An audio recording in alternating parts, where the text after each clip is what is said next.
In this video, I'm looking at the F321 May 14 paper, question 1.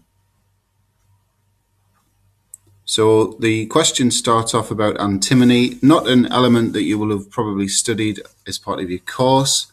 You're told its atomic number is 51, so straight away you need to be thinking 51 protons. So where is it in the periodic table? Remember, the period is the row. Don't forget about row 1 or period 1, hydrogen and helium. It's in the 5th row, so it's period 5. Whereabouts in the periodic table is it in terms of blocks? Remember, you've got 4 options for blocks: S, P, D and F.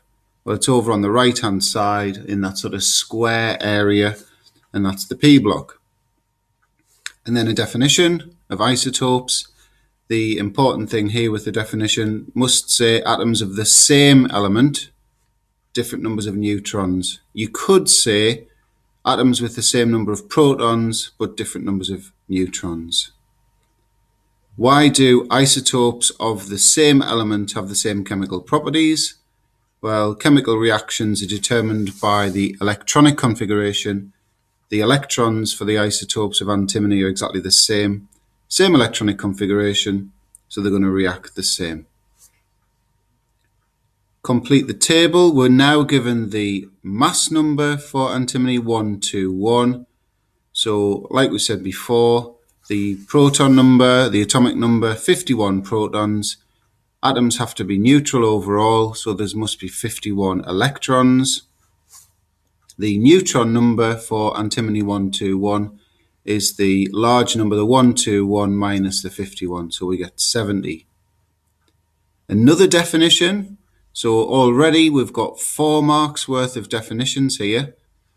The definition for the relative atomic mass, it's the weighted mean mass of an atom. So essentially that's taking into account all the different types of atoms, so in other words all the isotopes, and what's the sort of weighted average of those. And then the common part of these definitions, all of these relative definitions end the same. So if you get completely stuck in the exam, you'd always say, I don't know, compared to 1/12 of the mass of an atom of carbon-12, and hopefully you'd get a couple of marks for that. So we now need to work out the mass of the unknown isotope. So this is sort of asking the question in a slightly different way to normal. So we're given the atomic mass, the relative atomic mass of 121.8. You normally have to find that, and you're given the percentage composition of the isotopes. They've done this the other way around. So you're given the answer, and you're given the percentage composition of one of the isotopes. And so you need to work out what the other isotope is. And so we start off with the formula.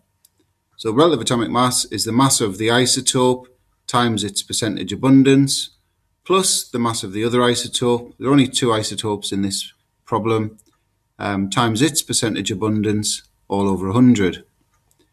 Put in the data that we know. So we know that that's 121.8. We know that the mass of the 60% isotope is 121.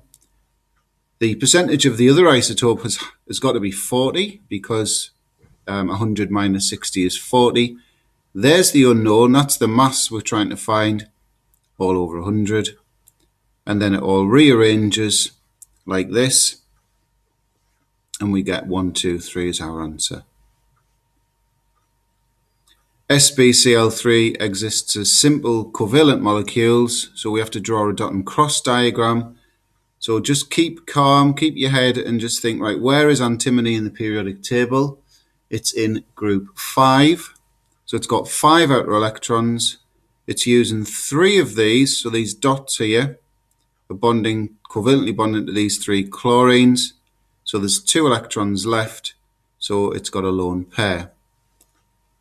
And you can sort of hopefully see from that, that is exactly the same dot and cross diagram as you would draw for ammonia, which I'm pretty much certain would be in everybody's notes.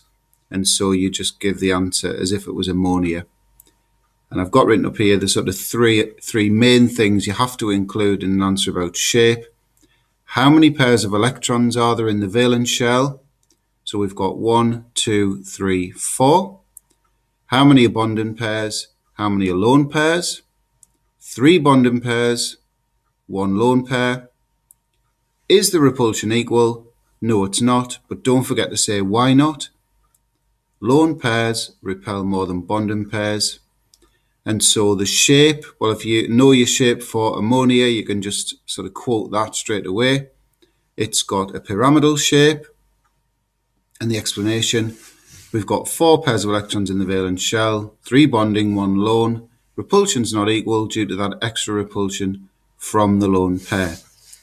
They haven't asked for the angle, but if they did ask for the angle, it would be, well, your starting angle for 4 pairs is always 109.5.